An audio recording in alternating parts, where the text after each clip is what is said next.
Let us pray in the name of the Father, and of the Son, and of the Holy Spirit. Amen.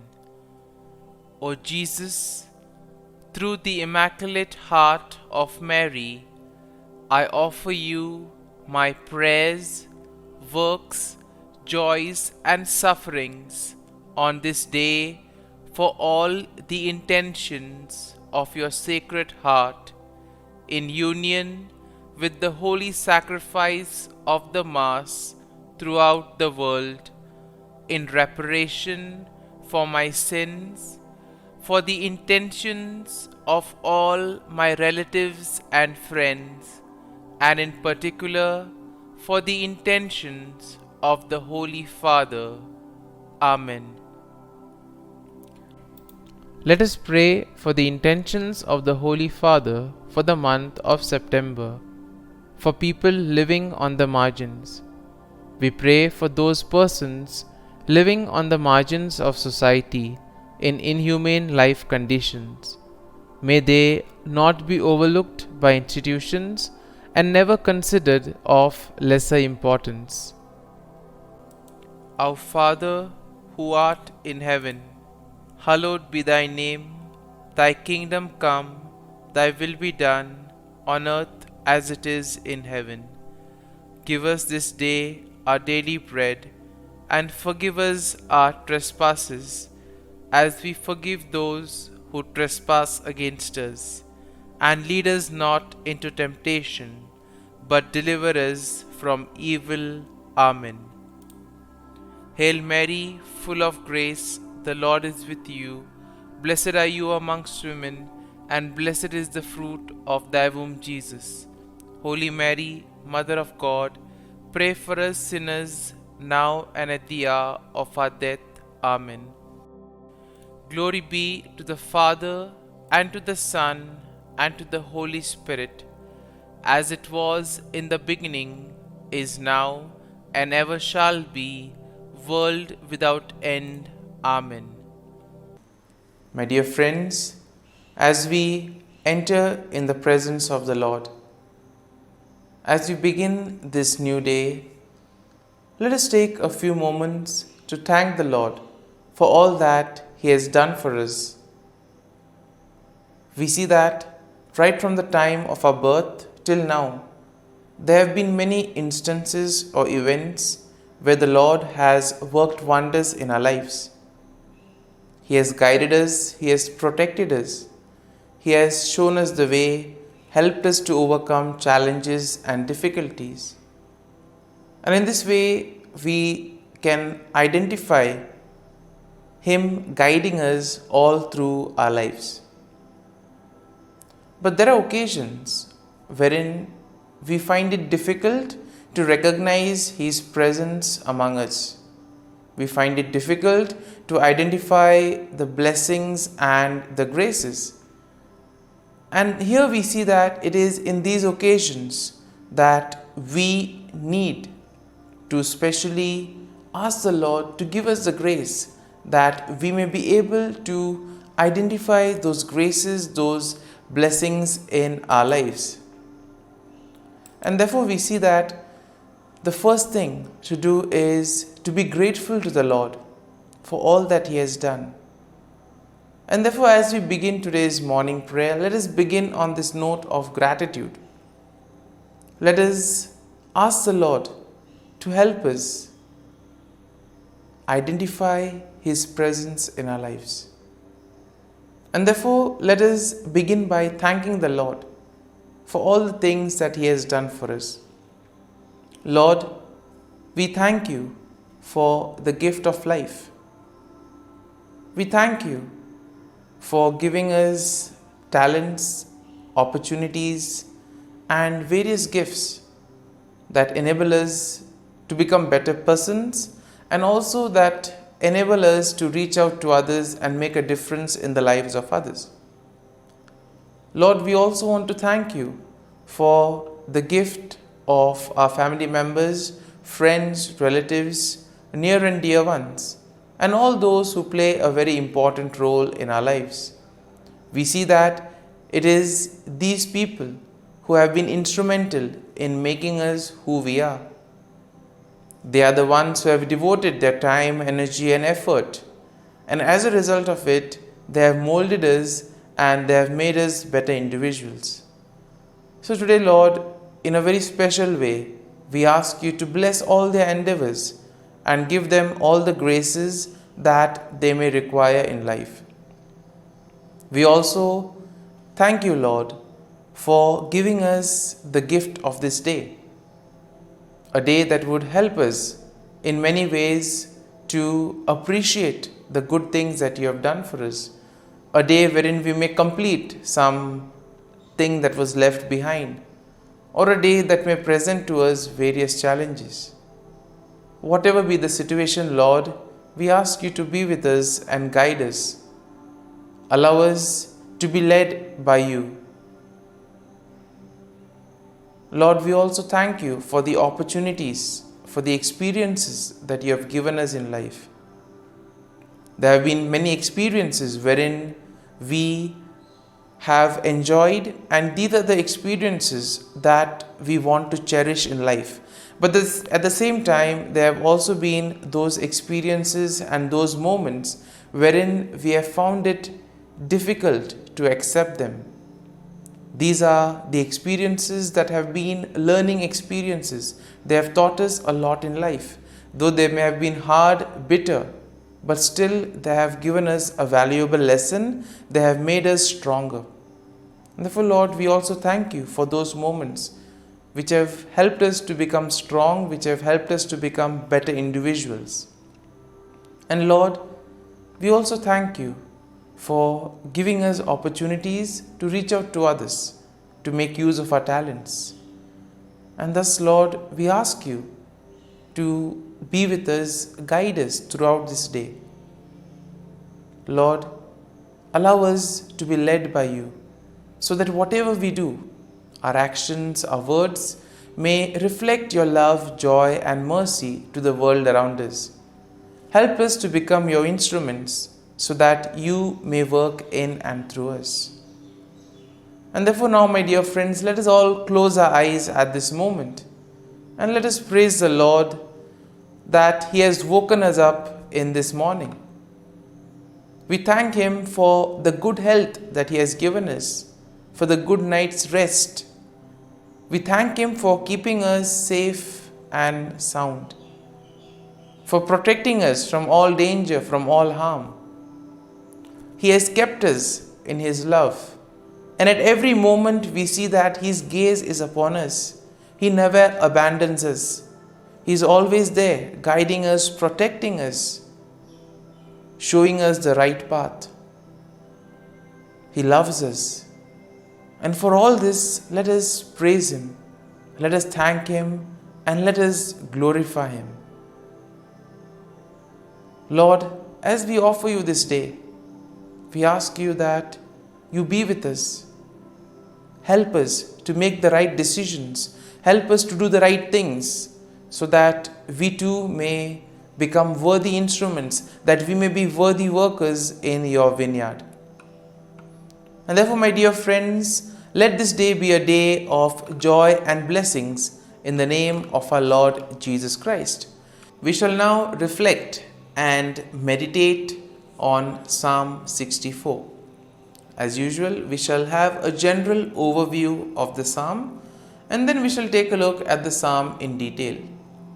And therefore, when we look at Psalm 64, we see that it is a psalm of David that addresses the theme of protection from enemies and assurance of God's justice. And therefore, we see that the psalm can be divided into three main sections. Now, the first section is basically a plea for God's intervention against wicked enemies. And this is something that we'll find in verses 1 to 6.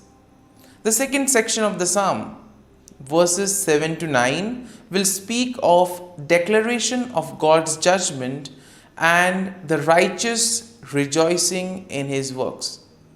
Therefore, the final section, verse 10, is a final affirmation of trust in God's care. And therefore, let's take a look at each of these verses in detail. Now, verses 1 to 6 go like this. Hear my voice, O God, in my meditation. Preserve my life from fear of the enemy. Hide me from the secret plots of the wicked, from the rebellion and the workers of iniquity, who sharpen their tongue like a sword and bend their bows to shoot their arrows. Bitter words that they may shoot in secret as the blameless. Suddenly they shoot at him and do not fear. They encourage themselves in an evil manner. They talk of laying snares secretly. And here we see that David begins by addressing God, expressing his plea for protection and deliverance from his enemies. Here we see that David seeks refuge from the wicked individuals who in a way try to engage in secret plots, do things secretly, use their words as weapon to destroy others, to make havoc of their life. And we see that this is especially done against the innocent, against the blameless. And in today's world also we have so many instances wherein the innocent are being targeted, wherein the cruel, wicked people use various ways in order to take advantage of the innocent and the blameless.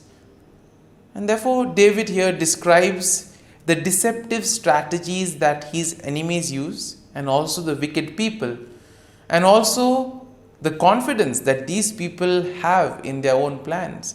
They are sure whatever they do will work. And therefore, we see that David is suggesting to us that all these cruel, wicked people who have such wicked plans, these things stem from their heart. It is something that they conceive in their heart itself. Now, verses 7 to 9 go like this. But God shall shoot at them with an arrow. Suddenly they shall be wounded. So he will make them stumble over their own tongue. All who see them shall flee away. All men shall fear and declare the work of God, for they shall wisely consider his doing. Now in this section, David declares God's judgment upon the wicked. He expresses confidence in God's intervention, and thus he states that God will shoot arrows at them and cause them to stumble. In other words, God will take appropriate action. He will humble the proud. He will bring justice to all those who face injustice. And in this way, all the wicked, all those who do evil will be humbled. They will be brought down. And therefore, David envisions a scenario where the sight of God's judgment will invoke fear and will cause the people to recognize and proclaim the works of God. And therefore, the deeds of the wicked, though they are done in secret, all of that will be exposed. It will be brought to light. It will be out there in the open. And their plans will come to nothing. And therefore, all their plans will be destroyed. So therefore, David emphasizes the need to place faith and trust in the Lord. And finally, in verse 10, we have the conclusion of the psalm. And therefore, the verse goes like this. The righteous shall be glad in the Lord and trust in him. All the upright in the heart shall glory. Once again, a consolation for all those who have been facing difficulties in their lives, all those who have been victims of injustice. And therefore, the psalm concludes with an affirmation of trust and rejoicing among the righteous. Finally, justice will be served. The wicked will be punished. And therefore, here we see that David declares that the righteous will find gladness in the Lord and they will place their trust in God. The upright in heart will boast in the Lord and they will celebrate his faithfulness and justice. And therefore, overall, we see that Psalm 64 presents a plea for God's intervention against the wicked enemies, and it expresses confidence in his judgment. It also highlights the deceptive tactics of the wicked and their plans to harm the blameless. And therefore, the psalm assures the righteous people that God will protect them, and all that they need to do is place their faith and trust in the Lord. It emphasizes the ultimate triumph of the righteousness and the recognition of God's works among His people. And therefore, the psalm will serve as a reminder that God sees and judges the actions of the wicked, and He provides security and justice for all those who do the will of God. Therefore, my dear friend, let us now spend a few moments reflecting on this psalm. There may have been many things that would have touched us. Could be a verse, could be a sentence, could be a thought or a word.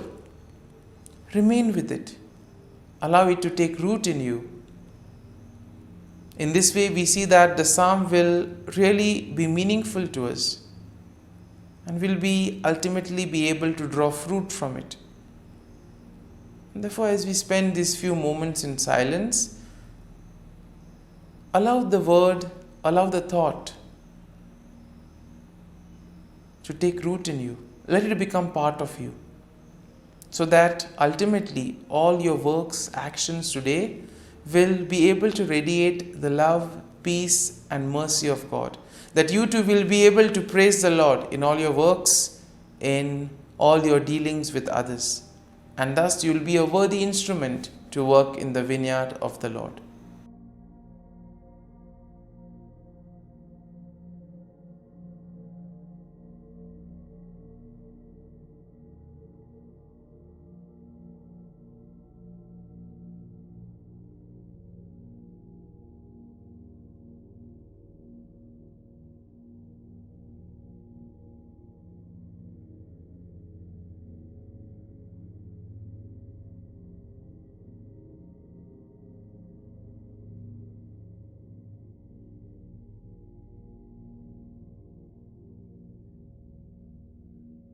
Prayer to Saint Michael the Archangel for protection.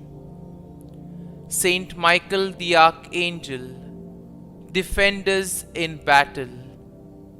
Be our defense against the wickedness and snares of the devil. May God rebuke him, we humbly pray. And do thou, O Prince of the heavenly hosts, by the power of God, thrust into hell Satan and all the evil spirits who prowl about the world, seeking the ruin of souls. Amen. Act of Adoration. O Sacrament most holy, O Sacrament divine, all praise and all thanksgiving be every moment thine. Saint Gertrude Prayer for souls in purgatory. Eternal Father, I offer Thee the most precious blood of Thy divine Son, Jesus, in union with the masses said throughout the world today, for all the holy souls in purgatory, for sinners everywhere, for sinners in the universal church, those in my own home and within my family. Amen.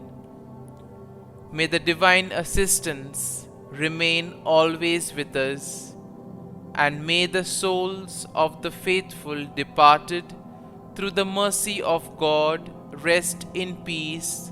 Amen. Glory be to the Father, and to the Son, and to the Holy Spirit, as it was in the beginning, is now, and ever shall be, world without end. Amen.